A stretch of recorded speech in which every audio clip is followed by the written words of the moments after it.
ready. He's flicking his tail like he's ready. That's his sign. That's the international sign that Binks is ready. So we're ready. Are you ready, bud? Well, hello everyone. Welcome to Verified Therapist. Here we are.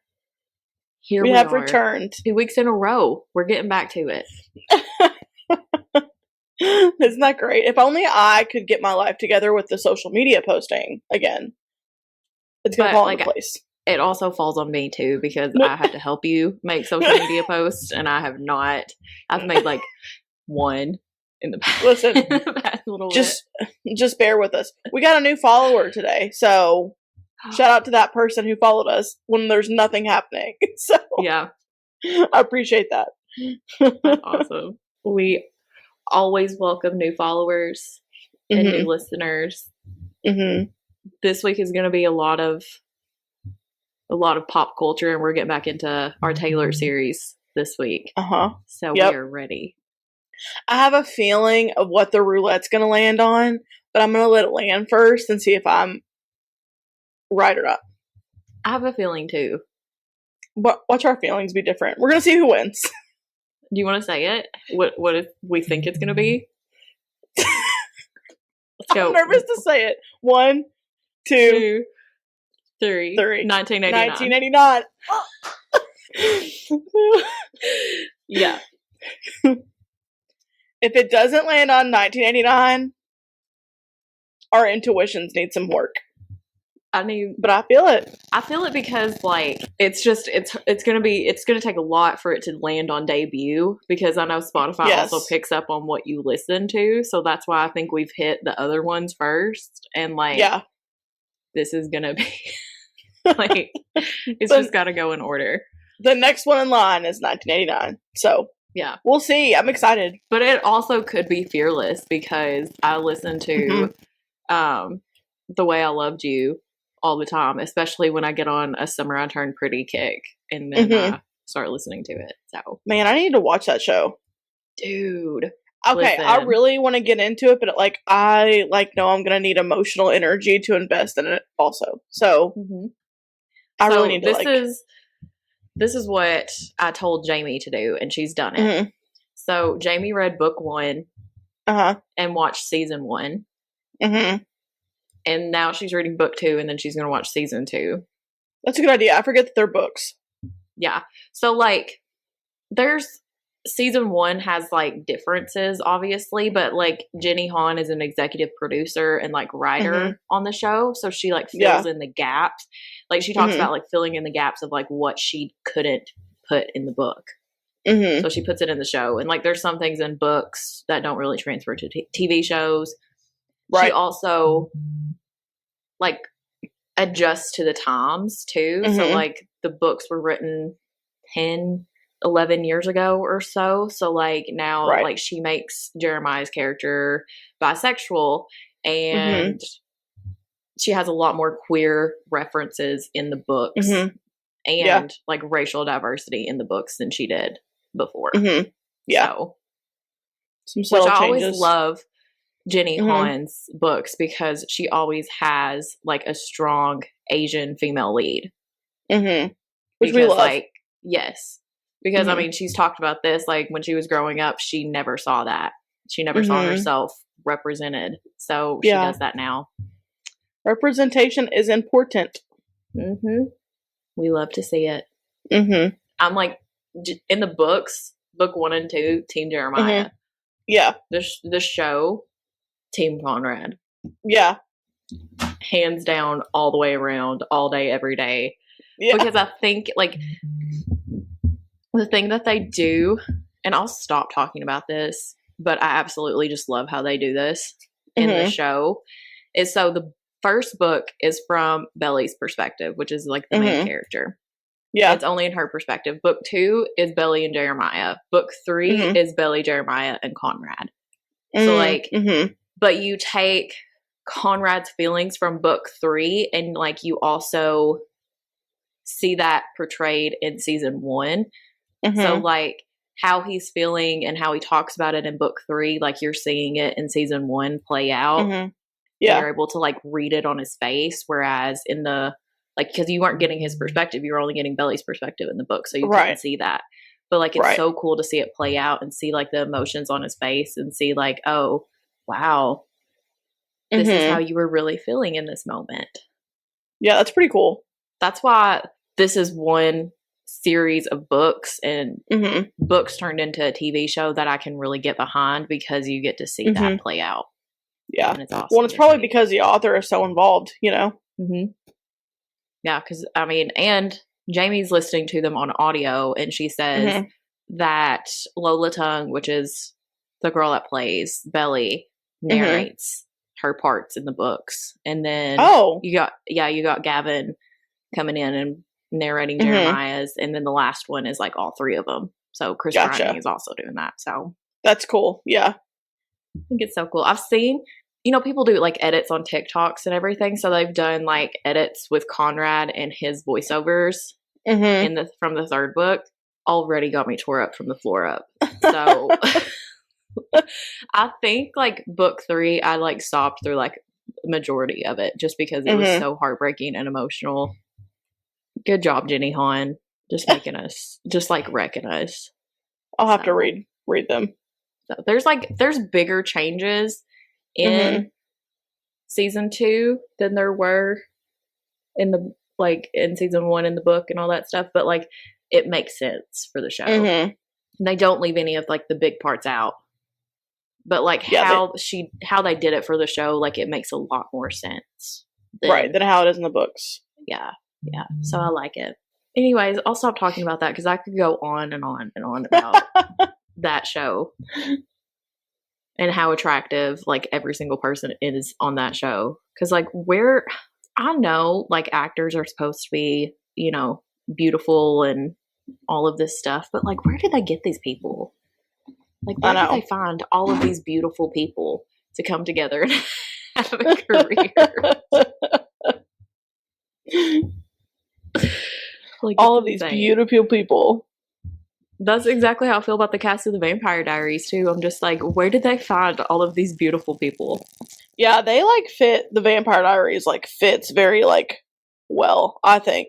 Yeah, my mom is watching everything backwards, so she's watching she watched Legacies and now she's watching the originals, and I'm like, you're doing what my brother did. Yeah. Which is like watching them backwards. Yeah.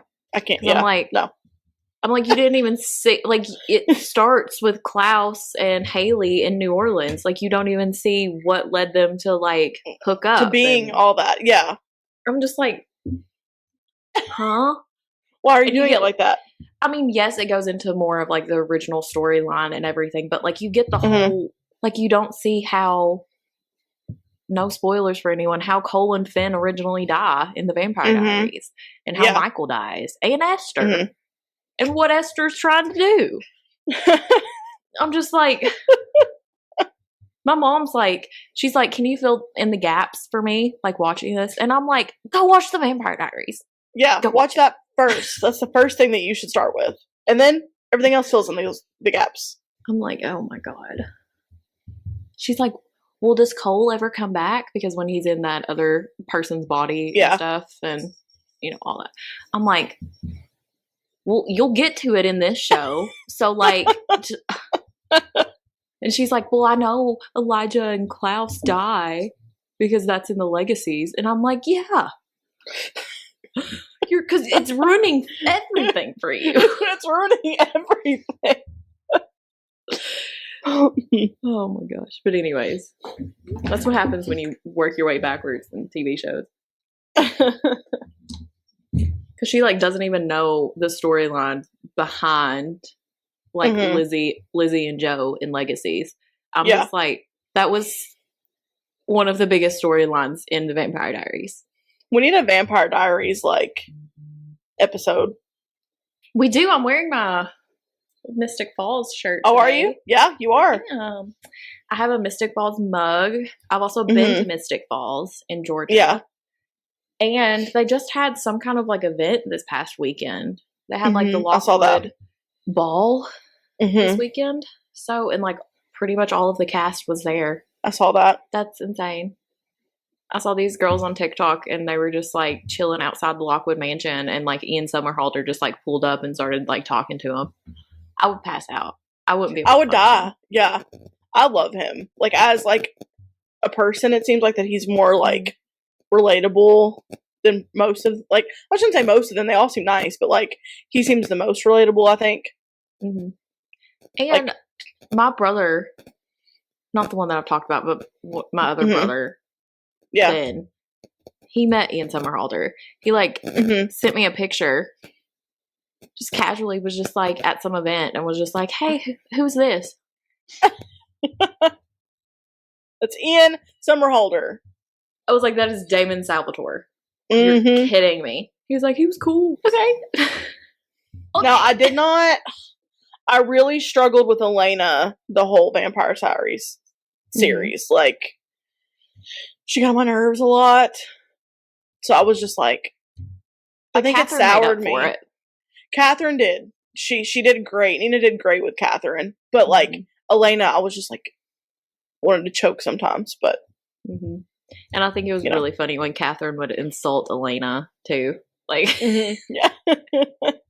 Anyways, we'll go into like a more in depth of Vampire Diaries. We should do that. The Vampire Diaries and that whole. I mean, there's literally 3 TV shows. So there's what, like 30 seasons of this like whole at least world. At least, yes. There's like so many books too.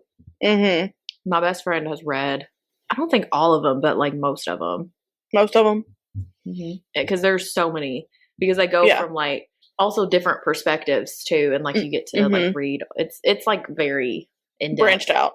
Yeah. Yeah. So kind of like the show. Like the show branches out, and that's how you get the originals and legacies. Yeah. There's like, when you watch Vampire Diaries, you're going to watch like 15 storylines in one season. There's like so much happening all the time. But that's what makes it beautiful and awesome. Well, we'll see how much I have to edit out of this first part. Well, let's start with our highs and lows for the week. You go first.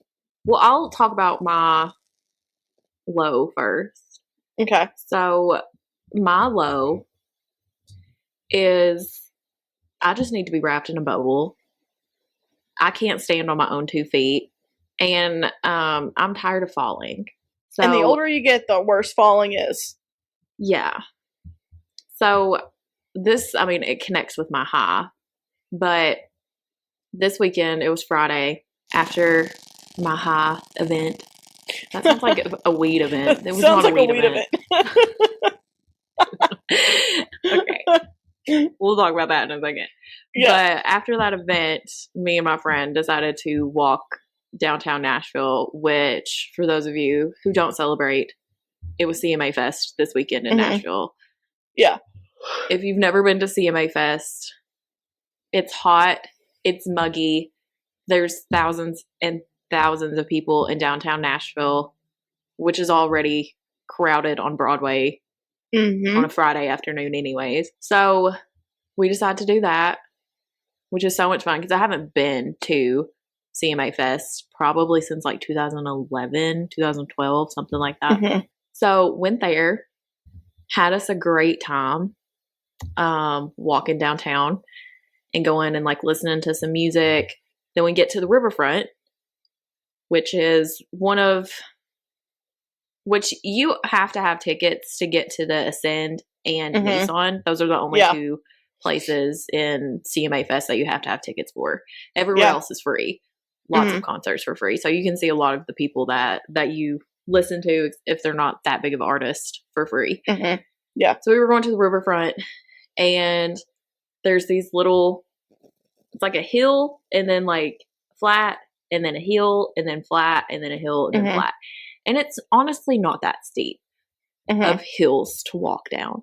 But I had on brand new shoes, brand new sandals, and I just slid on my ass. I literally like went legs up, like straight up in the air. I had shorts on underneath my dress, thankfully. Thank God. And just slid on my ass all the way down this hill. which it was like a 4-foot hill, but it's fine. So then I just took my shoes off, and then we walked down like 3 more hills, and we got to like, not the main stage, but like the front area. Mm-hmm. And when I get to the gate, I'm like, what is that noise? And like, why is my wrist going crazy? So I look down on my watch and I got the notification from my Apple Watch that was just like, it looks like you took a hard fall, and it was about to call emergency services for me. That would have been really funny. Yeah. But yeah, no, I'm good. I guess like I've fallen a lot, and that's never gone off. So yeah, I guess it was a hard fall, but I guess it also it probably was because I also slid too. Yeah. And it was probably like, girl, emergency. We've fallen. We're sliding. She's going into the river. Yeah, her location is changing as she took the hard fall. Yeah, it was not good. But it was literally like legs up in the air, sliding. Thank God for your shorts, because thank God we for don't my need that shorts. in Nashville. And thank God that CMA Fest is full of just drunk people. Mm-hmm. So the drunk people probably just thought I was a fellow drunk person, but I was 100% sober. And that's even more embarrassing. I busted my ass 100% sober. So they probably just looked at me and was just like, this poor drunk girl. Like, no, and she slides down the hill. Just slippery shoes. So just wore my new sandals. It's fine. Yeah, I'm glad you're okay. Yeah, I'm good. We don't have time for another urgent care visit. No, I went to Stretchstone. I talked about this last week, and they felt up on my ankle that I have re-injured. Yeah, and he was like, "You need an MRI." Oh, okay, cool. Thank you. And then, like, my friend Brittany, who's a nurse practitioner, was also like, "You need an MRI." Yeah, I was like, "But do I have to? Like, is it okay if I don't?" And then, like, the guy was just like, I mean, you could develop arthritis and it could be really bad. So whatever you want to do. I was like, okay. So Kate might be getting an MRI soon. Yeah. You'll have to, like, talk me into that. Yeah, because we don't want arthritis in our foot. I don't want arthritis in my foot, but also I'm just like, what if I just start doing, like, stretches to try to, like, build the muscles around my ankle? That's fair, but you also went to Stretch Zone, where they specialize in stretches, and the Stretch Zone man said, go get an MRI. He wasn't like, let me give you a booklet of stretches that you can do to fix this. He was like, no, you're going to have to get imaging done. Yeah, he was like, so it's not your hips, and it's not your knees, and it's not your calves. So which tells me that there's something actually wrong with, like, the ankle itself. And I was like, okay. So is it affecting, like, your, like, walking? Like, your everyday walking? So, like, when I walk too much, it swells. And it's pretty much always done that if I, like, overwork it. Yeah. But now that, like, the whole incident with Millie happened, I think that just kind of, like, made it a little bit worse. Yeah. So now, like, it hasn't gone down. Oh, okay. So, like, when I got home last Friday from the CMA Fest, it was, like, really swollen and hurting and, like, throbbing and didn't feel good. So I iced it and everything. And then I was like, just take some Aleve and it'll be fine. So just take some Aleve and call it a day. Don't listen to us, people. If you need an MRI on your ankle, go get one.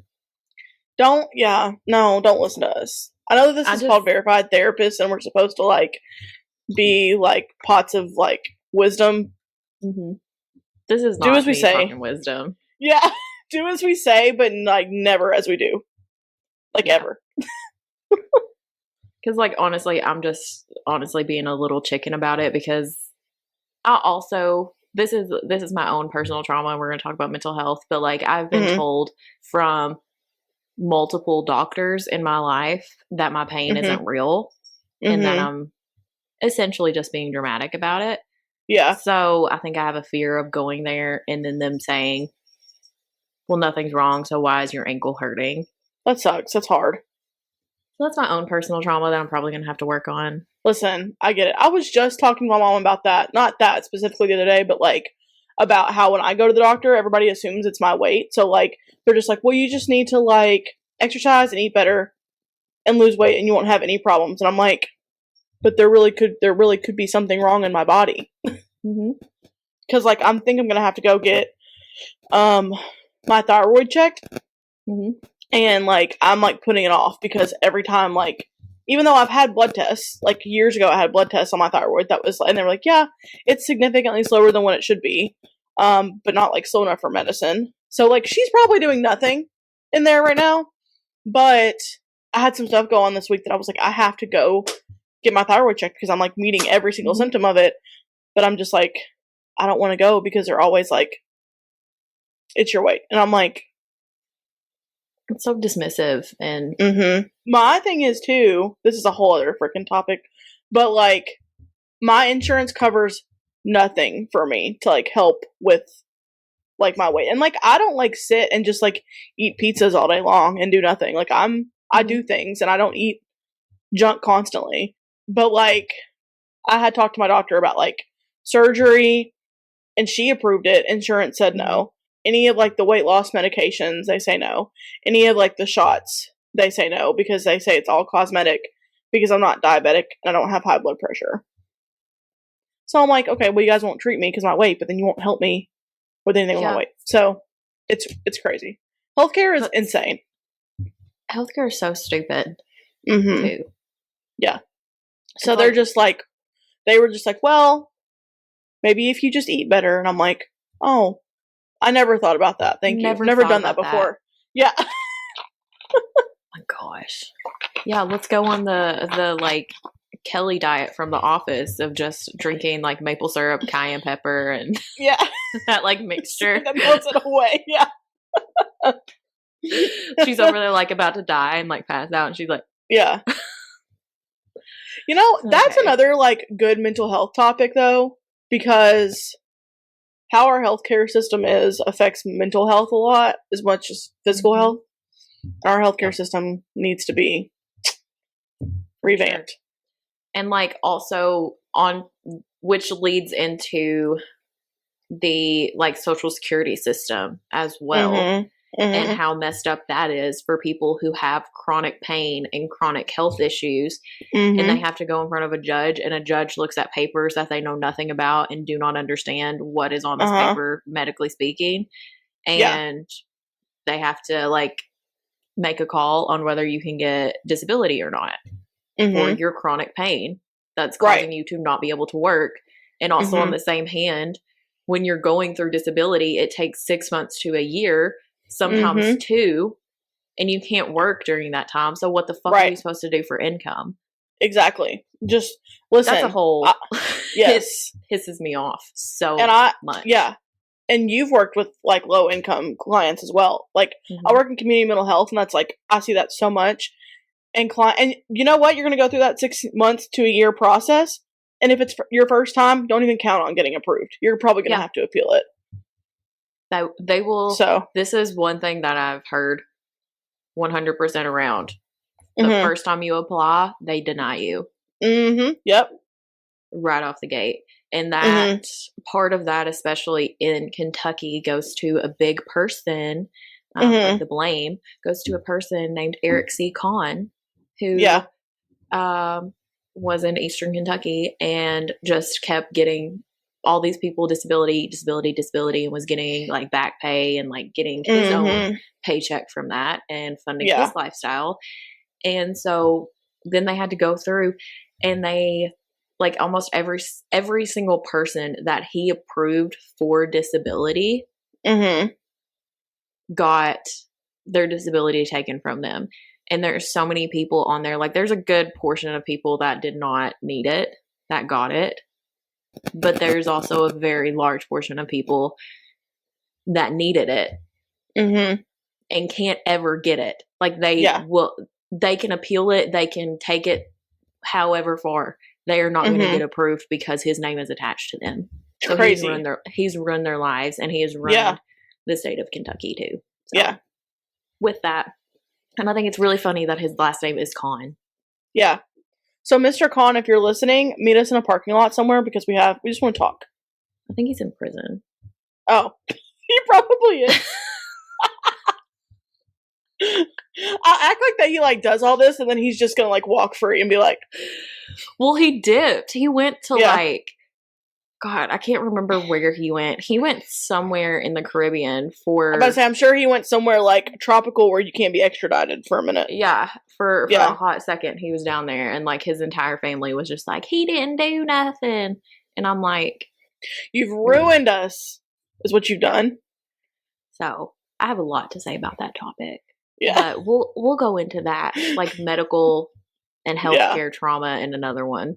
Yes, and I'll do some more research. I'll like rewatch the documentary that I watched about Eric C. Khan, because I probably, don't quote me on any of this stuff, people, because I might have gotten some of my information wrong, but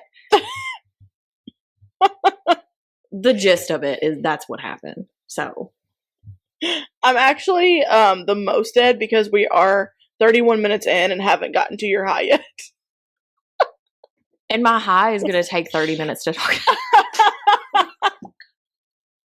It's fine. We're just going to go. Okay. We might not have time for updates this week. It might just be updating on us and then going into Taylor. My high for the week is I am a fan club member of Kelsey Ballerini, and so I got invited to the Ballerini brunch, which was a brunch hosted by the Original Donut Shop. Mm-hmm. Because Kelsey did like her own special blend with them. Uh-huh. It's really good. I got a ton of boxes. As in, like, as on my way out, I was like stuffing them. Yeah. I got a goodie bag with like one box in there, and I was like, "That's well." They literally also were saying like, "Please take these because we just have to like ship them back if you don't take them." And there was boxes everywhere, all over the place. This event was really cool. We lined up at like 8 o'clock downtown Nashville at a secret location. It really wasn't that secret. It was a rooftop bar downtown. But it was secret because I mean, nobody could know if you weren't invited. We get there and it's like a brunch thing. Obviously, the Original Donut Shop, and it was like Donut Day, or like National Donut Day, I think. Yeah. And so there was a donut wall. There was That's so cute when they do that. There was a photo booth set up. There was food everywhere. There was coffee. There was mimosas. Like green mimosas. Mimosas like the colors of the Original Donut Shop, which was cool. Yeah. They had espresso martinis. It was a lot of fun. Yeah, that sounds fun. So I'm just going to tell the story of all this. Go ahead. So like I get my little food because I couldn't have a lot of the food. So I'm allergic to everything. We've been through this. Yeah. So I got like the toppings to the like bagels. And I go and like sit down, and I sit down beside this guy, and I was like, "Hey, is this seat open?" And I recognized who he was, but I didn't know his name. And so I was like, "Hey, is this seat open beside you?" And he was like, "Yeah, I'm Aspen." And I was like, "I'm Kate." Yeah. And like my friend Brittany was with me, and I was like, "This is Brittany." Like we sit down, we're talking to him, and like obviously he is Kelsey's piano player. He's a little key man. Yeah. And so I've like seen him around for years now. But we kind of talked about like his wife also has some allergy issues, has celiac disease. So we bonded over that. Talked about how we got to start with Kelsey, and like it was really cool to go through his story, and also how highly he talks of her. Yeah. Like I believe that. Yeah. I know she pays these people, but still like and it was an event for her, but still like the way he spoke about her was like what I experienced the 10 minutes that I talked to her like 4 years ago. And I was like one of the last people in line for this like fan event and stuff. And like there was probably like 40 people ahead of me, but still I was like being like the 40th or 50th person that you talk to in the span of like an hour, like that's a lot, you know? Right, yeah. And she still stood there and talked to me, and like she was so gracious and kind and like funny and like all of the things. Obviously, I've been a fan for years. The way he spoke about her, I was just like, I was like, you've gotten to do so much with her. You got to go on SNL. And he was like, I know. Like That's so many cool. like big opportunities. And they met on the tour with the Jonas Brothers a few years ago. And I was like, hey, cool. I was at that show. And so that was really cool. I thought personally at first, I was like, I just talked this man's head off. Even though obviously we were having like a good conversation. I was like, I just yapped his head off. And because he was like, hey, I'm going to go get some sunscreen and come back. Because I'm sunburnt still to this day. My scalp is burnt. Yeah. It was like the sun was beaming down on us. And so Kelsey comes out. She takes like 20 minutes to go through the crowd because she is like talking, taking pictures, engaging with people, having conversations with people. Like that's just like every event that I've ever seen her at, like that is what she does, which is awesome. Right. And she knows people. Like she recognizes people. She remembers you. So she gets on stage, she plays some songs, and Aspen is up there. And at one point, there's a video. I have the video, and he goes, it's like in the video to me. I was like, hi. And I was like, I guess I didn't annoy him with my friendship. And then like later on, like after there was like a question and answer like with her mom, which was the cutest thing ever. That sounds so cute. Yeah. Yeah. And so then he like found us and he was like, hey, and like started talking to us again and was like standing there with me and Brittany, and I was just like, he wants to hang out with us. Like, aw, yeah, that's awesome. And so then I got to meet the rest of her band, which was really cool. Even because there was only like 2 guitar players in Aspen, and then like I met another, I don't know, I think he's like the bassist. Like I pretty much just met everybody in her band, which was really freaking cool. Then she's like going through the crowd, you know, like after the question and answer and like talking with people, taking pictures with people and everything. And I was standing up there and her manager was behind her. He was just like, he was stressing out. Like, he was just like, and I was like, Dustin, are you okay? and he was like, Nissan's like blowing up my phone. We got to go to sound check. And like, he was performing that night for the CMA Fest. And like, he was like, we got to go. and I was like, you know her, she's not moving anytime soon. So, and she was just so engaged in like conversations and taking pictures with people. And like, he was like, we gotta go. And like, there was still like 4 or 5 people beside me, including Brittany. And I was just like, I've already met her once. So like, I'm going to let other people have their moment and I don't want to like, invade. So I like dipped out, went back there and was like talking with the rest of her band and everything.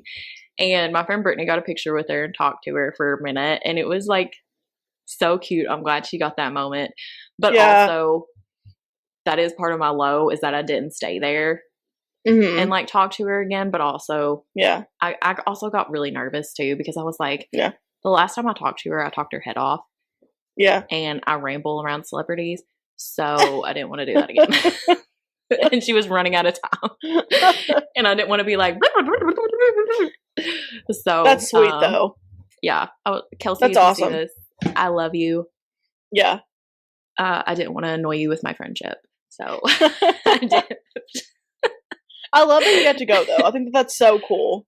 Yeah. And she's just like so kind and she's so pretty and like, like being obviously from me to this computer screen from her, because she was standing like right in front of me. I was just like she is just so beautiful. And like, I've been this close to her probably like at least 10 times. And I'm just like, every time I'm just like, how can someone look like this in real life? Like, it's insane.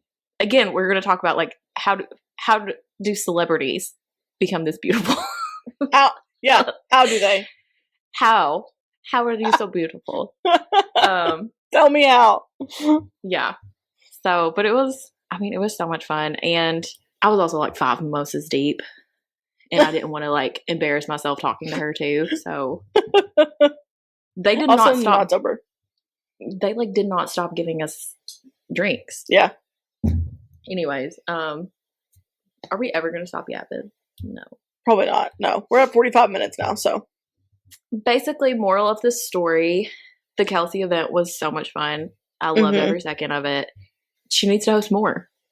More for just the fans. Yeah. Fan club only. So fan club only. Yeah, because those are always a lot of fun, and she's like really engaged with everyone. So okay, so my low, we're gonna start with my low, and it's kind of crazy. This isn't really like a low for my week, like it brought me down, but it was just like very confusing and annoying. So I went to work on Friday, and my coworker, I don't really know how to explain what happened, but she scratched her neck somehow, and it was over her artery, and she was profusely bleeding, and it was very, very bad. Okay, that's not the annoying part, right? She can't help that. Like, she's bleeding through all these things. I'm trying to, like, do first aid and still answer the phones, and it's, like, crazy. Yeah, it's a whole thing. And I would have passed out. Okay, so listen. So eventually, we're, like, an hour into this thing, and it's not so, like, it's bleeding. She's getting lightheaded, like, it's a whole thing. And I'm like, we have to call EMS. Like, we have to call somebody, right? Yeah. Have you ever called 911 and they've just been like, no? Because I've called 911 and they've just been like, no. Did they say no to that? Yeah. So she's called bleeding from her carotid. Yeah. They're saying, no. Right. Have a great day. Yeah. So, you know what they said? They said, you're not that far from a doctor's office. You can walk down to the doctor's office. So she's a lot nicer than I am as a person. Because I would have been like, hell no. Because they said, you can wait and we can send someone, but you're going to have to pay us $100. And I was like, for this public safety? Again, service? The healthcare system in America is fucked. Yeah. Someone's bleeding from their carotid and they're like, pay us $100 and we'll come pick you up. Yeah. So she calls dispatch, and the first thing that the dispatcher says is, well, do you think that you need to go to the hospital? And I'm like, isn't that the paramedics and EMT's job to see if she needs to go to the hospital? And then that's when she was like, well, hold on one second. And puts her on hold, and then is like, yeah, like, I don't have anybody, so you can either, like, wait and pay $100, or you can walk down to this doctor's office. And then she was like, well, they're just going to tell you to go to the emergency room anyways, so why don't you just go ahead and do that? And I'm like, we live in a bigger town. I work in a smaller county where, like, your nearest emergency room is at least 40 minutes away. So, like, it was insane. It was just insane. I guess that's my low of the week because it was the most, like, annoying thing that I've, like, ever experienced. And just bizarre, too. Yeah. Yeah. Like, who was the dispatch person that day? Are you a listener of Verified Therapist? Because do your job better. That's insane. Better job. It was crazy. Like, I'm gonna call, like, the head of the safety stuff in the county that I work in and be like, I don't really understand this because, like, your emergency services and, like, if people fall and they can't get up, you come. So, like, if she's bleeding and getting lightheaded, and I mean, she can drive 40 minutes. Yeah, I mean, she was bleeding. Like, she could not take her hand off of her whatever, like, her spot that she was bleeding from. How did she cut her neck? So we think that there was, like, a mole or something there, and she just, like, scratched at, like, the right spot, and it, like, pulled it out by the root, but it was sitting on top of her carotid. Yeah. And, like, it didn't get to that point. She ended up going to the emergency room. Like, her husband came and got her and took her to a doctor's office who said, no, you need to go to the emergency room. So she went to the emergency room, and, like, they liquid stitched it up and bandaged it and stuff. And she was fine, but it was just, like, in the matter of, like, 911 being like, no thanks. Okay. No, but honestly, like, I would have thrown up.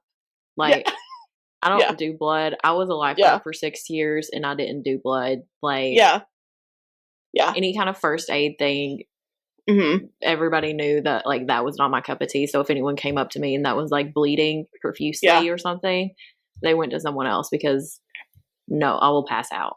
Yeah.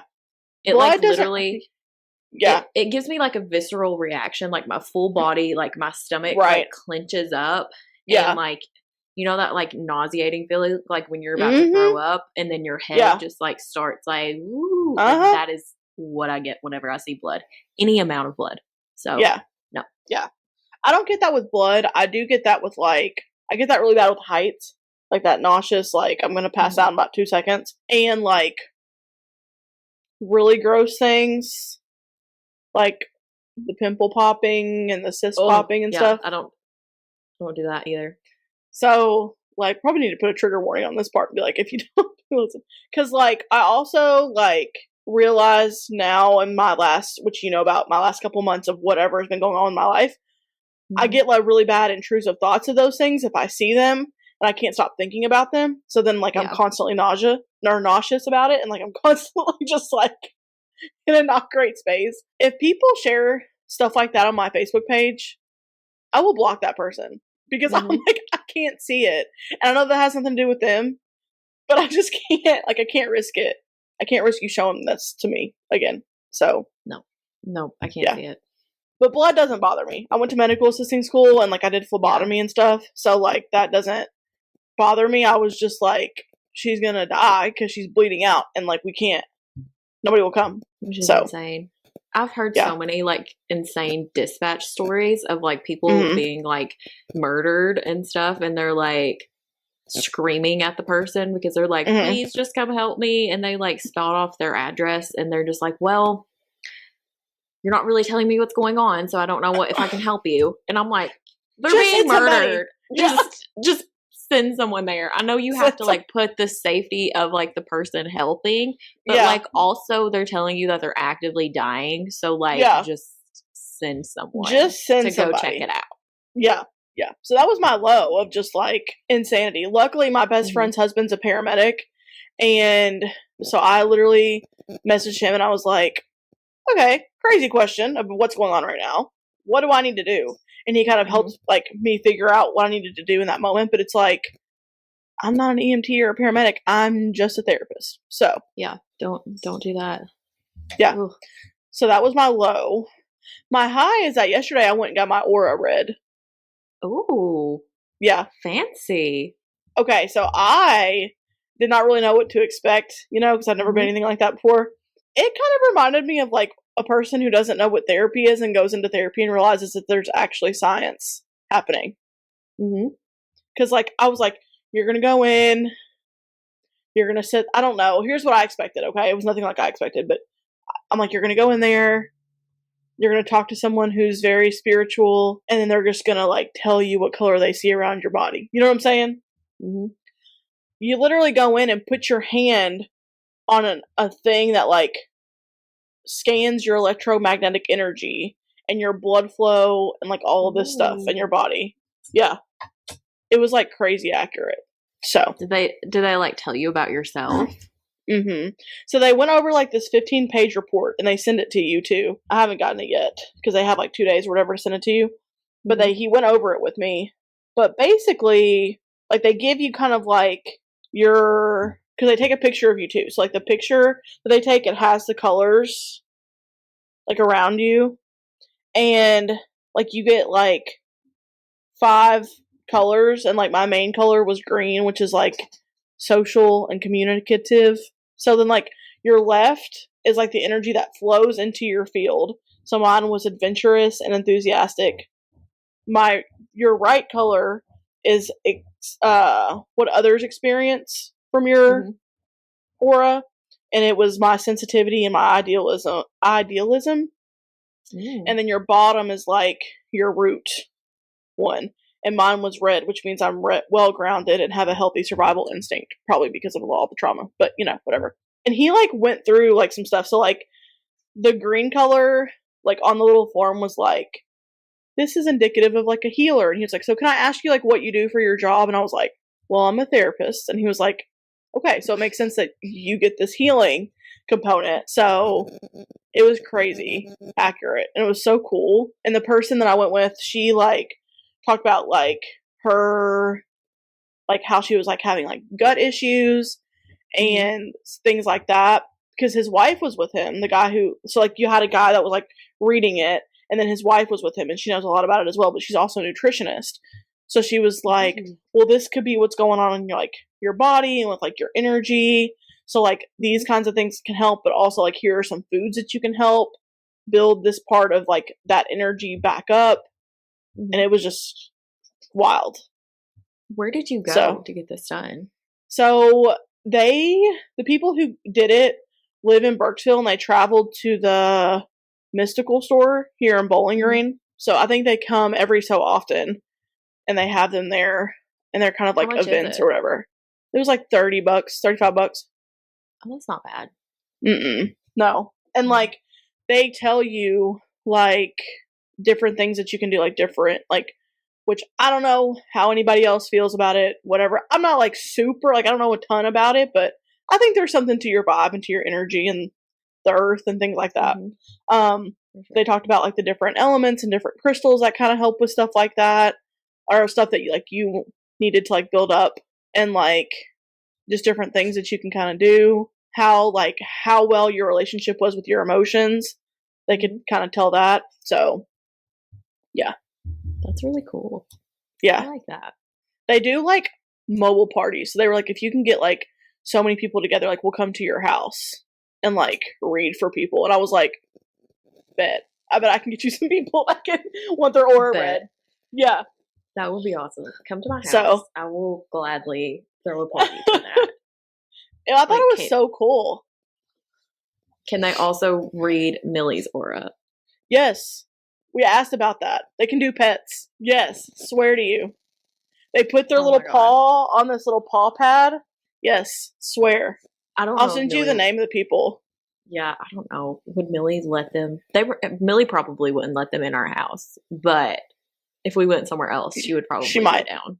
She would be down. She's just like very protective of our house. Yes. Yeah. And the guests that we have.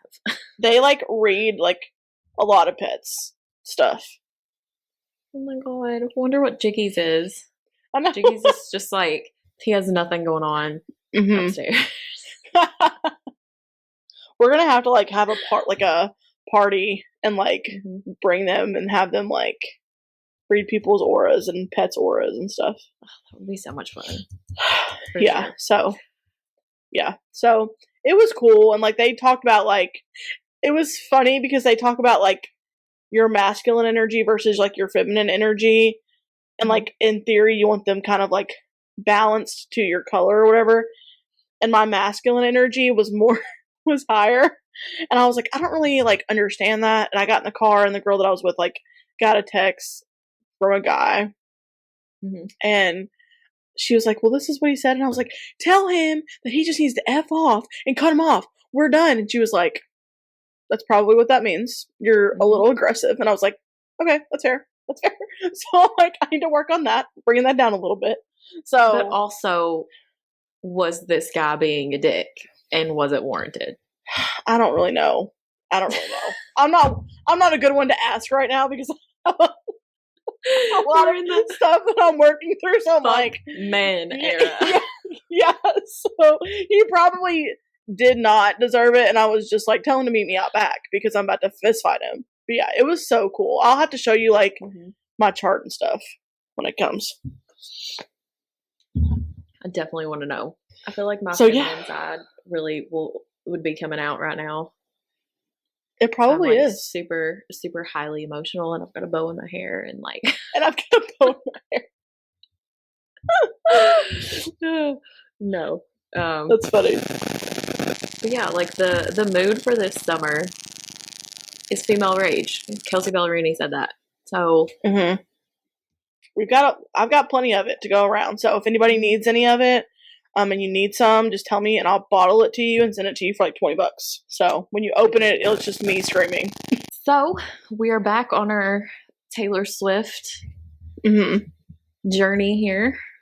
So we're doing Russian Roulette with Taylor Swift albums. So we are going to see which one pops up today. And again, we have done the Tortured Poets Department, Red, Reputation. So and Evermore. And so if either of those pop up, we can't do them. But if anything else pops up, then we We're going for it. Alrighty. It's Fearless. I told you. I said that. I was like, what if it's Fearless? What if it's Fearless? Okay. All right. So everybody put your seatbelts on because we are traveling back in time to the year 2008. What a good time to be alive. Which really this era started in like 2007, right? Yeah. Because didn't Love Story come out in 2007, if I'm not mistaken? I think it did. I think it started in 2007. And I'm just gonna say this out of the gate. I was not a big Fearless girly. Obviously, I can sing like the big songs from it. But her batch of re-release, like her vault tracks from Fearless, I really, really love those. Almost more than I like. Actually, you know what? I'm sitting here and I'm really like lying. I do this all the time with Taylor Swift albums. Because I'm like, you know what? I really like wasn't a big fan, and then I'm going through all these songs and I'm like, actually, you know what? That's a lie, because I like this song. I like this song. So, you know what? Just take back what I said, because that's not true. So, in 2008, this was Taylor Swift's second album. So this was after debut. So she had a good run and a good era with the debut. And then she drops the first single, which is Love Story. Everywhere. You could not go anywhere without hearing Love Story. In 2008, absolutely insane. The amount of, I guess, like traction that this song got, and like how it just like took off. And I think like obviously debut was big because we had Picture to Burn, Our Song, Tim McGraw, Teardrops on My Guitar. We had those huge songs, but this song was the one that was like played everywhere. And I think really just like we were on the runway and then we went take off with Love Story, because she is ever since then has just been like absolutely bigger than life. Yeah. And I think it's one of those songs that like, it's a staple song that even if you're not a fan of Taylor Swift, you know the song Love Story. You know, like every massive artist has songs like that. You know, Michael Jackson. You always know what Thriller is. Everybody knows what that is, even if you don't listen to Michael Jackson. You know, Elvis Presley, Can't Help Falling in Love with You. You know, like they have those songs. And I think this was one of Taylor's songs is like, you can't. You know what it is. Yeah. So Love Story was the first single released. And she said that she wrote this song, was it in math class? Back when she was like 15 or 16 years old. And also was just kind of like, obviously that's the time when you are learning about Shakespeare. Yeah. Because everyone has to read Romeo and Juliet in freshman English class. It's just an American thing. Passage. Yeah. Yeah. Funny story about that is, so we read, you know, Romeo and Juliet, and for the rest of the year, like from that point on, like we watched the movie too, which was like the singing version with Leonardo DiCaprio. And is it Claire Danes? Is that it is? Yeah. Yeah. And so we watched that movie, and then our English teacher freshman year, she was about to retire, but she was like elderly, and she was kind of like on her last leg of teaching. Like she literally retired after that semester.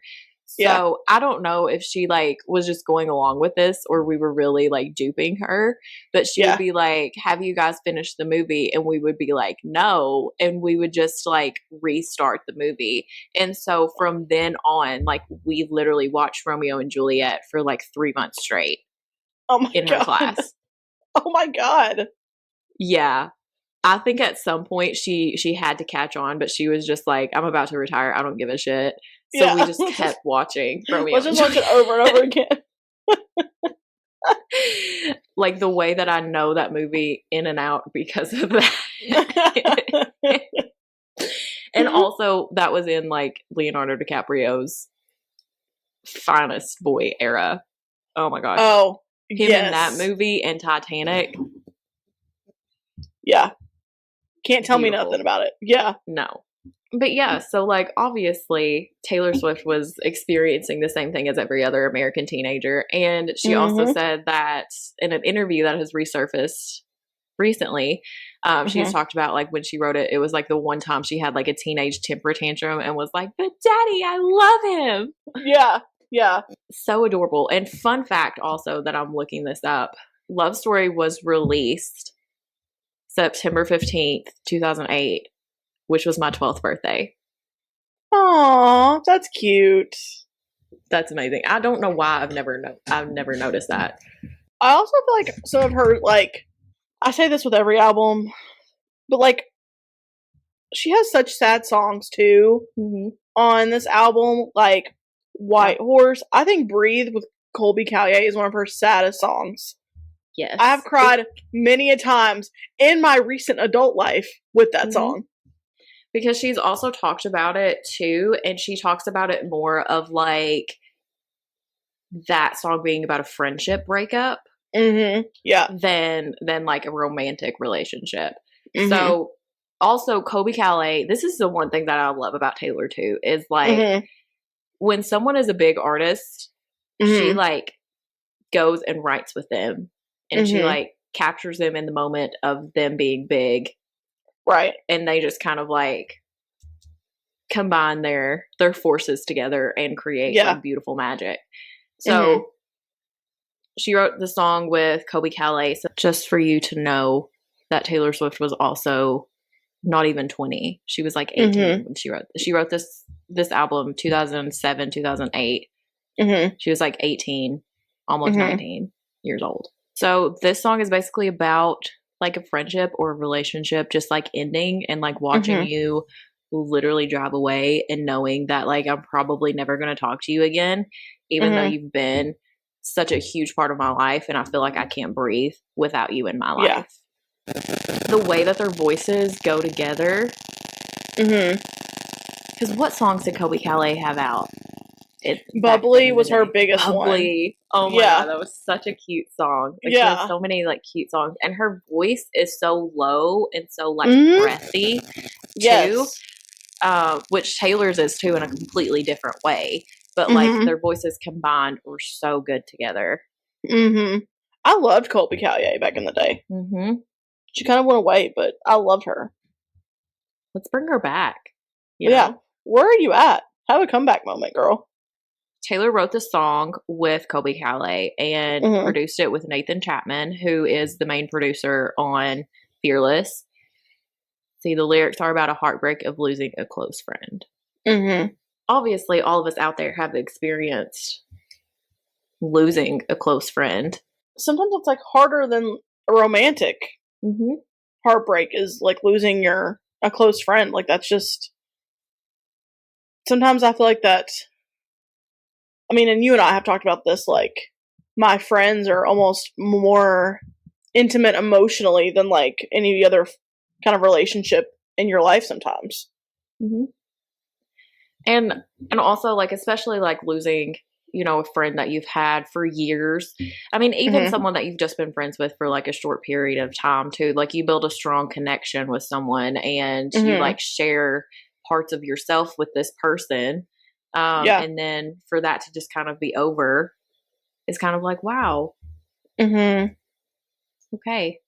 Well, they're that like piece of myself that I poured into this person and that time that I spent with this person, you know? It's difficult, especially when that person like hurts you or you hurt that person and you know you've done wrong, which it also kind of seems like in this song, the way that she's writing it, it's kind of like an apology to this person of like, so like maybe in some way she like feels like she did this person wrong and like she knows that like this friendship can never recover from doing something wrong. I mean, the end of it is like the outro is like her saying, I'm sorry, I'm sorry, I'm sorry over and over and over. That's also difficult too, is knowing you've hurt someone beyond repair. It's just like a grief. Like, I think that she does grief music so well. Not just, like, grief and death, but, like, grief and loss and grief and, you know, losing relationships. I like her upbeat songs, like in her poppy songs, but I feel like she just shines the most in those really vulnerable songs, I think that's why, like, when people say Taylor Swift is surface level, I'm just like, you really haven't listened to anything other than, like, Shake It Off. And even if you, like, sit here and analyze Shake It Off, you're gonna be like, that is, damn, the lyricism in that is insane. It's incredible. Mm-hmm. But, like, all people hear is, like, the poppy upbeat stuff, and they don't, like, actually sit down and read lyrics. Yeah. Because White Horse was her second single from this album. And she released that as in December 8th. So this was after the album was released. So the album was released on November 11th. This music video, it had Steven from Laguna Beach. Stephen Colletti. Colletti was in there. Which had he done One Tree Hill yet? 2008. When did they? Yeah, because he was in the high school episodes too. What season? Would he have been there? Because I think they graduated in 2006. So he would have been on there in 2006. He started in 2007. So yeah, I guess this was like in it. Like this is in the One Tree Hill phase. Yeah. Which maybe that's why, I mean, also, like, we know Taylor's, like, a huge, like, TV show person, and she's talked about Laguna Beach and everything. So maybe she was also a One Tree Hill fan, and she was just like, get me Stephen Colletti for this music video. Well, and then Tyler Hilton, I mean, I know this is debut, but Tyler Hilton was Teardrops on My Guitar, so yeah. He was Drew, so. Yeah, that's so cute. But yeah, in this music video, I think we really get to see, like, Taylor's acting chops, Obviously, she had done Tim McGraw music video, Teardrops on My Guitar, Our Song, Picture to Burn. She had done a lot of music videos before this, but this one we got to, like, see her sit down and, like, cry. She cried throughout, like, pretty much the whole music video, and it was so heartbreaking to watch, but also, like, the setting of it is like a rainy day outside. The filter on it is very, like, Twilight. It's giving Edward and Bella. I mean, it's a really good song, first of all. And it's such a heartbreaking song to just kind of, I mean, that's definitely a breakup song. That I think she references a lot in the future, in, like, future songs too. And it's very, like, it's like a very simple song, I think, which makes, like, adds to the sadness of it, I'm not your princess. This ain't a fairy tale. Boy, you better grow up. At the end of the day, you better grow up. But that comes, like, we said this with her last album. Maybe it was one before that. Maybe it was with Red. We talked about, like, how there's a story in all of these albums. It's the same way. You have Love Story, and then 2 songs later you have White Horse, where she's kind of, like, calling back to that fairy tale that she talks about in Love Story, and she's like, this is not a fairy tale. This is not how I think that it is, Yeah. And she also wrote this song with Liz Rose, who has written a lot of songs with Taylor, but one of the biggest and notable ones is All Too Well. So I think that's why we also get, like, this, like, gut-wrenching, like, I think Liz also taps into Taylor's, because, I mean, they also wrote Teardrops on My Guitar together too. So I think Liz is just like, it's okay to be vulnerable, and it's okay to, like, really pour yourself in this song. So, like, let's do it. Let's get to it. And I think that's, which, not to talk about Kelsey Ballerini, which is just a whole episode about Kelsey Ballerini too. But, like, I think that's why Rolling Up the Welcome Mat hit the way that it did for her, is because she really tapped into those vulnerable emotions and was just like, I'm not going to hold back. I'm going to pour every bit of emotion that I have into this album. And you're going to hear the, like, parts that I don't feel comfortable sharing, but, like, also I know someone else is going through this, so I'm going to share it. That's why I think people connect with Taylor Swift so much, is because she does that. She doesn't hold back. And she just she's says always what done people that are from feeling. the beginning. Yeah, from the beginning, every album. She's like, these are what people are feeling, and I know someone else is going to relate to this. Yeah. And like, I look back at like this or her earlier stuff now, and it sounds young because she was young. You know what I'm saying? So like, all of these like end of the world feeling heartbreaks, I relate to them differently now as an adult.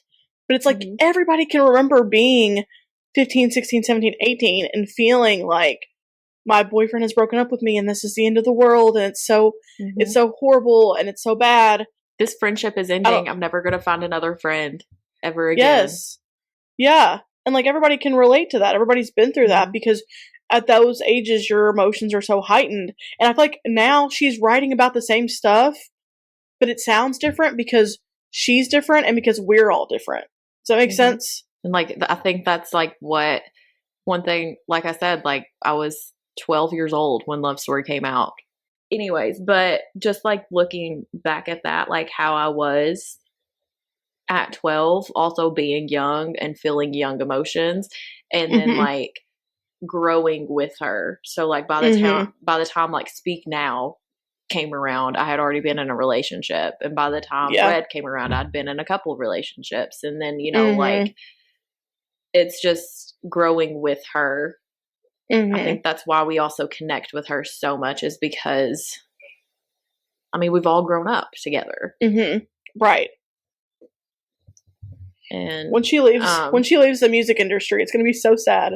When she retires music, I hate to break it to my boss, but I'm also retiring. When Taylor says we're retiring, and that's just what we're all doing. So, yeah, I don't know what to do. I don't know what to do with my life when she retires. Yeah, we also got another. Let's talk about the singles from this album, and then we'll go through like the other deeper songs. So like the next single came out in April, which was You Belong With Me. And again, Taylor does this thing where she latches on to people. So in April of 2009, what also comes out? Hannah Montana the movie. Hannah Montana! Yeah. So she has a single on Hannah Montana the movie, Crazier. Also, the lead male was Lucas Till, who was in the You Belong With Me music video. So like, what a whirlwind. I also would like to say that in Taylor Swift's Love Story music video was Miley Cyrus's ex-boyfriend. Yeah. So she was dating him at the time, and like Taylor and Miley were friends, and all that stuff. So Taylor just genius. Yeah, because like she knew Lucas was gonna be like a big time person that people were gonna latch onto. So what other way to get her a little bit more clout? In a music video. She's a businesswoman. She is. And it worked. And also seeing her in like a brunette wig was weird. It was so weird. Yeah. But also like that's one of those music videos that like people are dressing up at the Eras tour from that music video. So like we all remember her sitting in her room on the music video, writing her little notes to him, like iconic. Yeah, like you okay? And people in the like junior shirt and everything, like coloring it, and I mean she references that time period a lot in like her future things. Like I mean even like the cheerleader outfit and everything, and then like the band outfit too. You didn't go to Fearless Tour, did you? So Fearless Tour, I went in 2010, and she opened with You Belong With Me, and she comes up and she's in full band, like marching band uniform, and she like slowly, like after like the first verse, she like takes the hat off and she like slowly like comes down, and then like before, I think it's before the bridge, is like she just like stands there with her arms open and they just like rip the band uniform. Yeah. And she's just like in there in a dress, and it's like, oh my god, it's so cute. her like early days costume changes were like absolutely adorable. But yeah, like, and it's just like, what a way also to open Fearless Tour with this song that is like such a huge song that everyone screams, sings. And while we didn't hit, like when we talk about the Eras Tour, we didn't really hit the Fearless era. I think that just like era speaks for itself, because there is so many bangers. There's so many like iconic, nostalgic things that she does. Like she does the Fearless Spin that she did, which she, how she is 34 years old and can still spin like that. I can't do her body, at 27. She's in the healthiest state of her life right now. So yeah, because I would get so dizzy after the first spin and want to throw up. Be like, somebody get me some Zofran, please. I can't do this. It's such an iconic era of like, that's where a lot of her original band members come from. So I just think that that's when she grew the most, you know? Like, I think that like debut is obviously like her getting her footing and like what an amazing start. But I think that this is where she like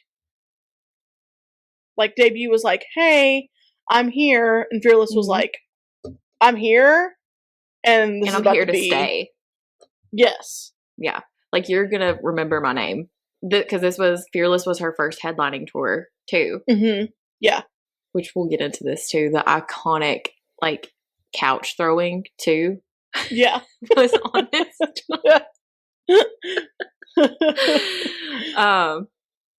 So on the tour, so one of the songs on this album is Forever and Always. And that is a song that is for sure about Joe Jonas and their relationship and their breakup. And on there, like on stage, I remember during this performance, so she had like 2 red chairs and she was sitting there and she starts singing it. She's in a red dress. So cute. She starts singing the song and she's talking to this guy that has sleeked black hair like Joe Jonas back in 2007. Joe Jonas, yeah. And he like eventually runs off of the stage and then she takes a chair, like one of the chairs, and she throws it like off because she's on a platform on the stage and she throws it off the platform. And it's really cute and really dramatic and just like shows dedication to the performance that Taylor Swift has always had. Like, you can't ever deny that she is a performer. Oh my God. Because she has been a performer since day one. And she's going to tell, again, a story with how she performs. Like, she's not, that I work with, when the Eras Tour movie came out, I went twice. And one of the times that I went was with her, and she was like, I don't really know what to expect. Like, is she just kind of stand there? I mean, there's probably going to be some dancers. And I'm like, no. And like, at the time, that's when we had like the Tolerate It song still on there, and it's like a whole performance, dog. Like, we're telling a story, we're into it, and like, she is larger than life on stage. Yeah Like, that is someone that was born to be on stage and performing. And I feel like Fearless, with that being her first headlining tour, I feel like that's when she was like, she probably felt a lot of pressure. She's never talked about it, but I'm sure she felt a lot of pressure of like, this is my first headlining tour.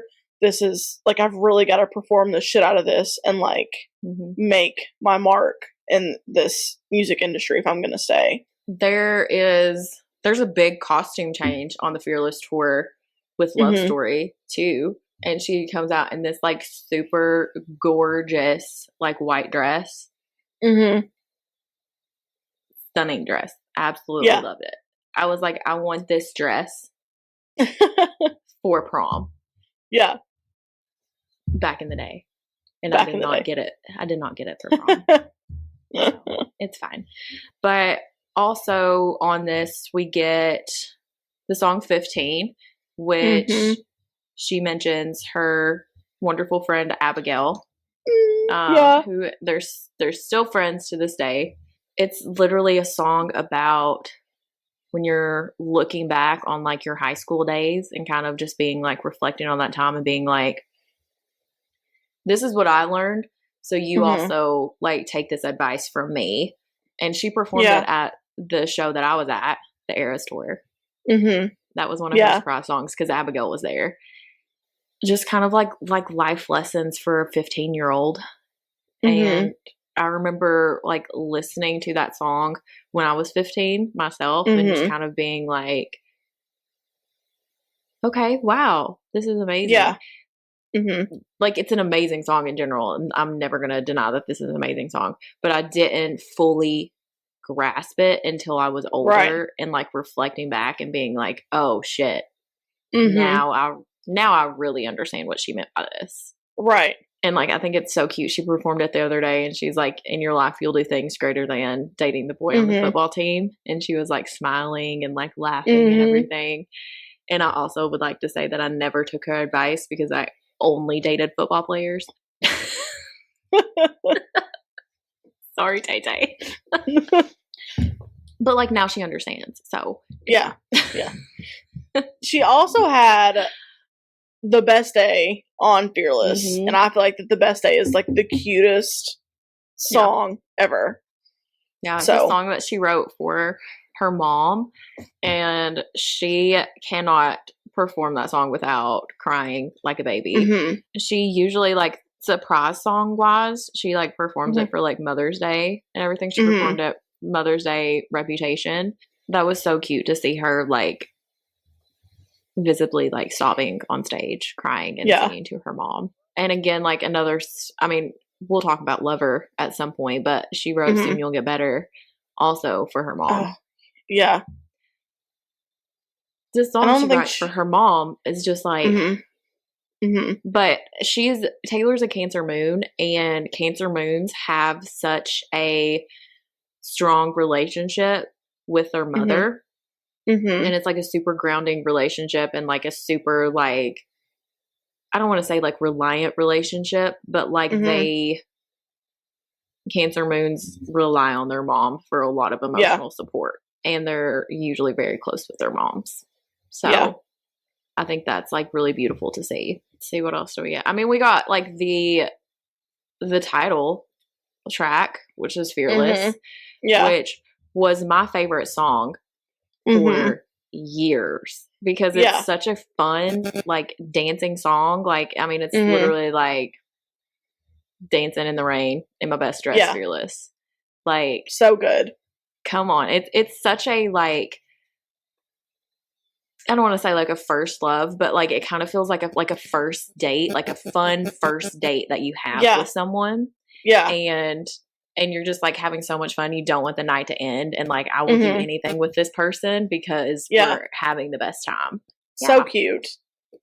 And she opens the Fearless set on the Eras tour with this song. She does. Yeah. And I mean, just like the first couple of chords of it, it just, you know what's coming. You're right. You're brought right back to that era. Like, I know she performs this, and then she's like, "Are you ready to go back to high school?" Honey, I'm already in high school listening to this song. Yeah, you literally had me with the first strumming the guitar. Yeah, you don't even have to tell me about You Belong With Me. Like, Fearless just takes me back to high school. Yeah. We have The Way I Loved You, which probably was in my top 5 songs for years. It's also so good. That one is so good. And like, that song is, let me look up the track list for it. So The Way I Loved You, she wrote that with John Rich. So does everyone know who John Rich is? He's from Big and Rich. Does everyone know? I do know. If you're talking to me, then yes. Can we like, do we does have to everyone know who John Rich is? Does everyone know who Big and Rich is? Because like back horse, ride a cowboy? I know, I was about to say. Listen. They have some really good songs. So they do. They have some bangers. But nobody like, come at me. Horse, Ride a Cowboy is like, that is everything. I can't I have to like beat on things. But yeah, The Way I Loved You. Also, since we talked about The Summer I Turned Pretty, Fearless was the first album that she re-recorded when the Masters, everything happened with the Masters. So Fearless was the first one to come out. And The Summer I Turned Pretty is also not only like a wonderful show, wonderful book, all of those things, but Jenny Han is a huge Taylor Swift fan. And so she talks about like reaching out to Taylor and being like, hey, can we use some of your songs? So like the first season and even the second season is full of Taylor Swift songs. So like we got Cruel Summer, we got Lover, we got This Love, which was before 1989 Taylor's version came out, but she let them have this. Like she let them have like the re-recording of This Love. And we also got The Way I Loved You at like a very pivotal moment in the show. And it was played at a perfect time and like in a perfect way. And it matched the sequence of everything happening so beautifully. So perfectly. Yeah. And like the bridge to this song, like I think this was like one of the first songs where I was just like, she's killing it with these bridges. Like I want to listen to this bridge on repeat over and over and over. It's like, he can't see the smile I fake. Okay, we're gonna get copyrighted because I sound too much like her, you know? Is Taylor Swift in the room with us? She's here, obviously, guys. But like that was that was like one of the first bridges that like hit really hard for me. And it's one of her longest songs too. That song is 4 minutes long. Well, I'll take that back. Pretty much, okay, let's just say if you're going to listen to a Taylor Swift album, be ready for some 5-minute long songs because you really gotta like this album is 13 songs and it's 53 minutes long because she has 1, 2, 3, 4, 5, 6, 7, 8. 8 of those songs are over 4 minutes. And that's not even really counting like like if you're gonna do a re-record, you need to really like commit to what's happening. I'm telling you, my friend Alexa, she knows because she like every time a Taylor Swift album comes out, she's like, I'll be like, oh my god, have you heard the song? And she's like, I literally just haven't had a chance to sit down and commit to it yet. That's the way you have to do it, right there. You got to commit. Let's talk about the critical reception for this. In 2008, the year ends with the album being 7th on the AP, Blender 32nd, Rolling Stone 39th, The Village Voice, Paz and Jop 58, and The Guardian in 2009 as the 40th. So this is the most awarded country music album in history. It won Album of the Year at the CMA Awards and the ACM Awards. It was awarded Top Selling Album by Canadian Country Music twice in a row in 2009 and in 2010. The American Music Awards, Fearless won Favorite Country Album and was also nominated for Favorite Pop Rock Album. The other accolades include Teen Choice Award for Choice Female Album and Sirius XM Indie Award for Album of the Year, a Juno Award for International Album of the Year, and it was Album of the Year and Best Country Album at the 2010 Grammy Awards. And this was her first Grammy. Well, her first Album of the Year Grammy. Her getting Album of the Year too, her speech for that was so beautiful. I don't know. Yeah. She was 20 years old, and at that time she was the youngest artist to win the award. And then Billie Eilish won it in 2020 and she was 18. Which, can we talk about Billie Eilish for a second? Stop pitting women against each other. We all got crowns. I don't know what her problem is all of a sudden. Like, she's just throwing so much shade. And for what? Let's see. So Taylor Swift is also the second country music artist to win the 3 highest awards for country music album by ACM, CMA, and the Grammys after the Dixie Chicks. And the first to further win the Grammy for Album of the Year for the same album. And White Horse also won 2 Grammy Awards that year for Best Female Country Vocal Performance and Best Country Song. So, like, this album is one of her most, I mean, it's her top awarded album, and rightfully so. Like, homegirl poured her heart and soul in this. And like we said, you know, this was her I'm here and I'm here to stay album, I think. Yeah, because during this time, like, she won Female Video of the Year at the VMAs in 2009, and that was when the whole Kanye thing happened. So, like, this whole era changed her life forever. Like, everything that happened in this era, like, changed her life. And honestly, the trajectory of her career. I think that's why calling these eras is so fitting, because it's very, very difficult to pick. I think it's just very difficult to pick a favorite era sometimes. Like, we have, like, our top albums that are our favorites, but, like,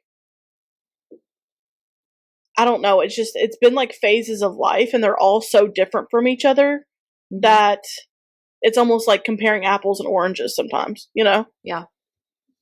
Yeah, it truly is. And, like, obviously, like, this, like we said, like, this album was her most awarded album and all of those things. But, like, you can't deny that if you were living in 2008, that you did not know who Taylor Swift was. Right. Like, from then on. Yeah. She became a staple. Or at least knew Love Story. Like, come on. Get real. Because you couldn't have been in a grocery store without hearing Love Story. Right. Yeah. They were playing it. And they still do. It's still everywhere. It is still everywhere. Still everywhere. Also, during that, because of all of it being awarded, she was like, I'm going to go and, like, add more songs. Like, you guys want to hear more of it? Let's hear more of it. So then we got Forever and Always piano version, which is, like, I can't, because the song is so upbeat, but the lyrics are so heartbreaking. So when you put it on a piano, you're like, girl, just gut me right now. I was gonna say, if you're not listening to that on the piano, what are you doing? Yeah. So then we got Jump Then Fall, Untouchable, Come In With the Rain, Superstar, and The Other Side of the Door, which has the best outro ever. It does. Yeah. And we got a lot of, like, remixes throughout this era too. We got a lot of music videos. Like, I can't believe how many music videos did we get during this era. So we got The Best Day, Love Story, You Belong With Me, White Horse, 15, yeah. And then Fearless was a tour music video. Yeah. That's a ton. Yeah. That's almost half. Yeah. Are we Go gonna ahead. talk about Hey Steven? I was going to say something about Hey Steven. Hey. Hey. Hey Steven. Okay, moving on. So, funny thing that happened. So, Hey Steven on the Fearless tour, she went through the crowd. So she would pick a random spot in the crowd, then play Hey Steven. So when I went and saw her, I was in this section and she played over here in this section, like where my pinky is right here. Yeah. So she was one section over for me, which I was like, hate my life, whatever. So obviously, like, we couldn't see her. Like, we could see the spotlight, but we couldn't see her. Right. Even though she's a tall queen, we still couldn't see her because there were so many people. So we were looking at the, like the screen that had her on it. Right. And as she's walking through the crowd, I look and I go, is that my cousin hugging Taylor Swift? And it was. It was my cousin hugging Taylor Swift, and she was sobbing. How old? My cousin's like 3 or 4 years younger than me. And I was like 13 at the time, so she was like young, really young. But she was like sobbing, her and her friend. They're so cute. And I was like, are you kidding me? How does it feel to be God's favorite? Yeah. Like, you're one section over from me and you're hugging Taylor Swift. I was like, great. I haven't talked to her about that in years. I don't know if she like remembers me talking to her about it when she was that young, but I was just like, how does it feel to hug Taylor Swift? Is she a good hugger? Did you smell pretty?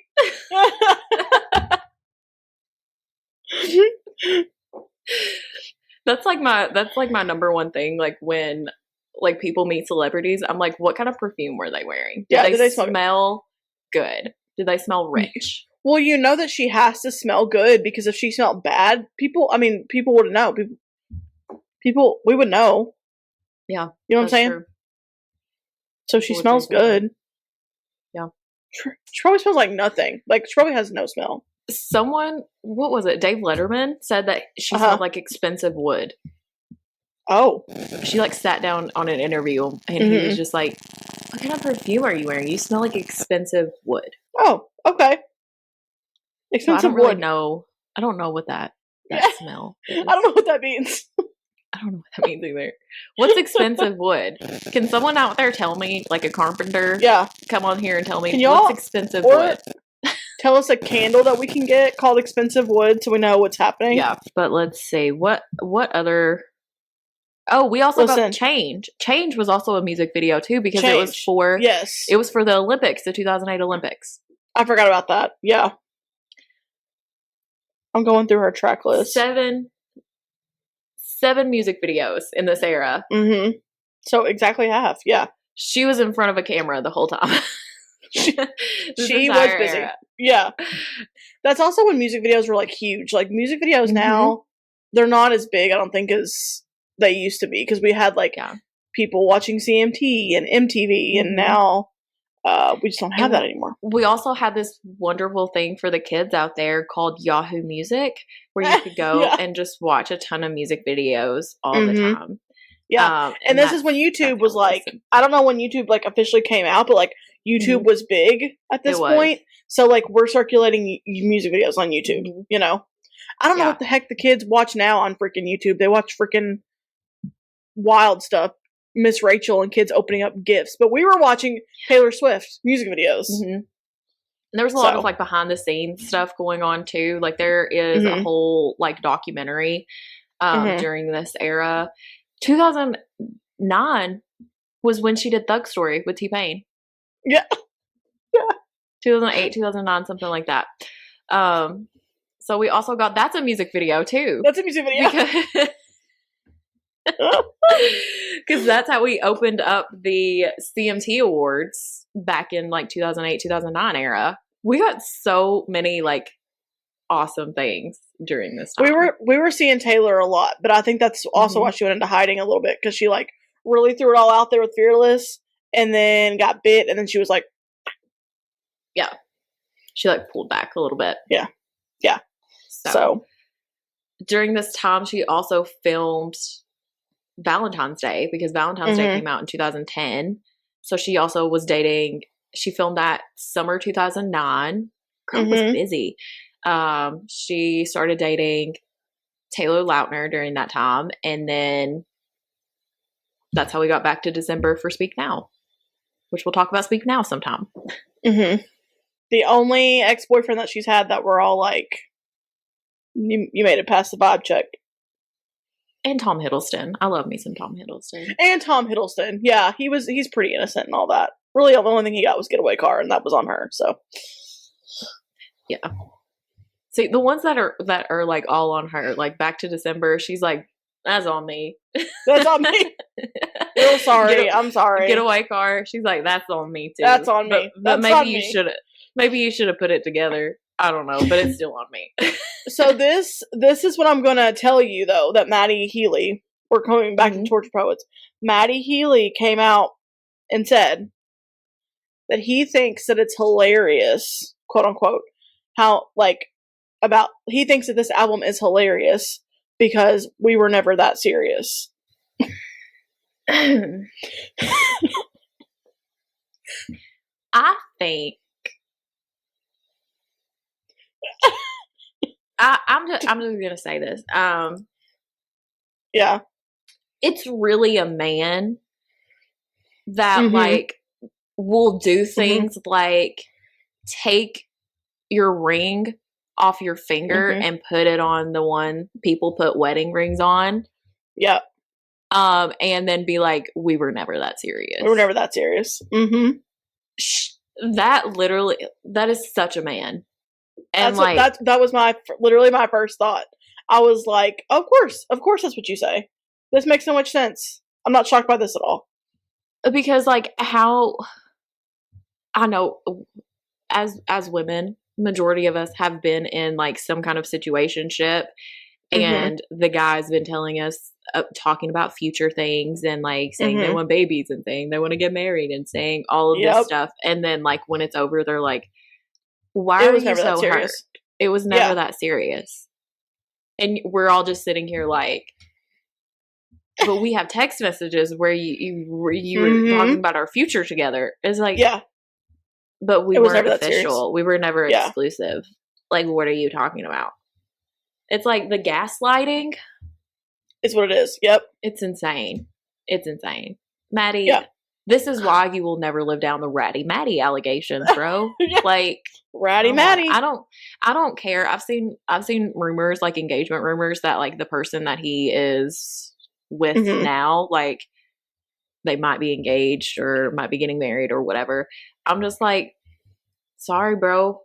You can get married and I'm still going to call you Ratty Maddie because you're being ratty. I went, which I'll have to, I don't know, the Swiftologist, which sometimes I'll watch him, sometimes I won't, just because he's kind of whatever. But he did a whole deep dive on the timeline of Taylor and Maddie, and it all just screams love bomb central. So he can come out and say that now, but the damage is done. So, and like also, just like as an artist, I feel in a lot of ways like artists are more in tune with like their emotions and everything. And for you to gaslight someone and come out and be like, you shouldn't have felt this way because of X, Y, and Z. Like, that's so shitty. And like, that's also like, if she's pouring this much emotion into a song and this much feeling, like, you should know that there was more meaning there, and stop trying to downplay it, you know? Yeah. No, I agree with that.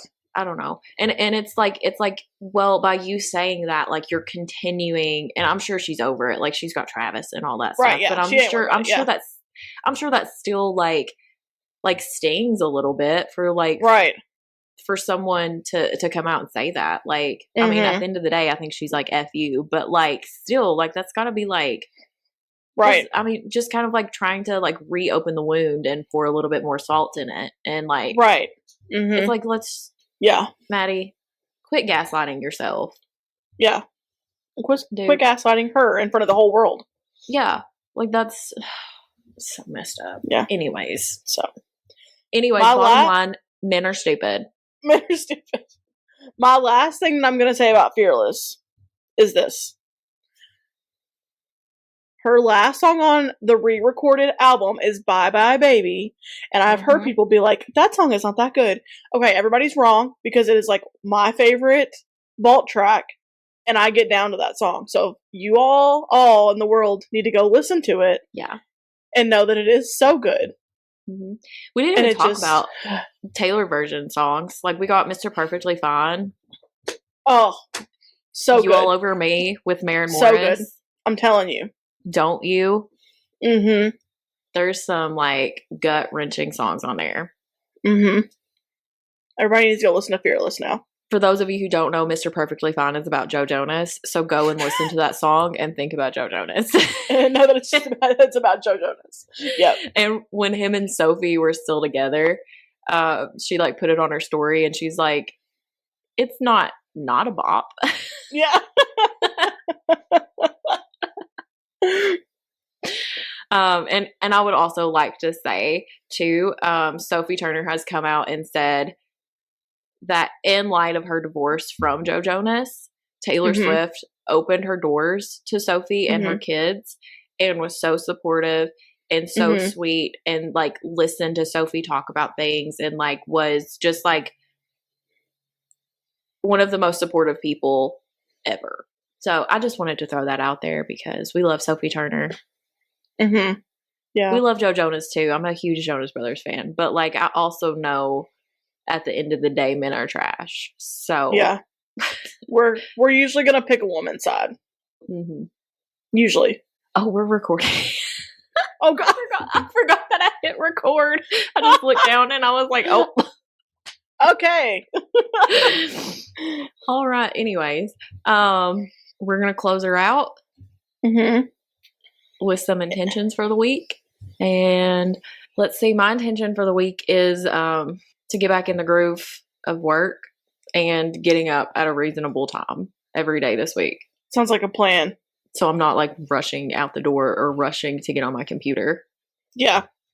Because I do that a lot. I tend to do that a lot. I'm actually going to set the same intention because I was off work a lot last week and I'm just like struggling getting back into the mindset of working.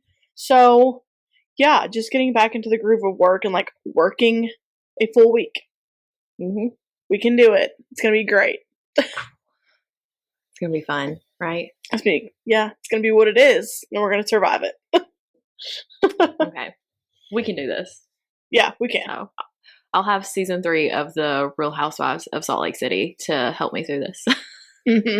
These trying times. Yeah. Which hopefully this season isn't as crazy as last season. Is it? Have you seen season 3? I haven't seen season 3. So you have to tell me. I feel like season 3 is Jen Shaw going to prison. So, which, spoiler alert, she's in prison right now. She's in prison. Yeah. She's running like a fitness program in prison called Shaw Amazing Abs. Which is just Jen Shaw to a T. Man, like that's insane. And it's also so crazy that I'll stop yapping at some point, I swear. But like it's so crazy that this entire season she's like, people are liars. I just wish people would tell the truth and I'm not guilty. And like then it comes out in trial text messages where she's making fun of her victims. Yeah. And I'm like, girl, it's not great for her, to be honest. No, it's bottom line, Real Housewives, some of them are not good people. No, they're not. No. Anyways, at least she's being held accountable in prison. So anyways, well, everybody have a good week. Yeah. Get to work. Get your ass up and get to work. You tell them. We hate the Kardashians, but we'll use that. Yeah. 100%. All right. Well, have a good week, everybody. Bye. Love you. Bye.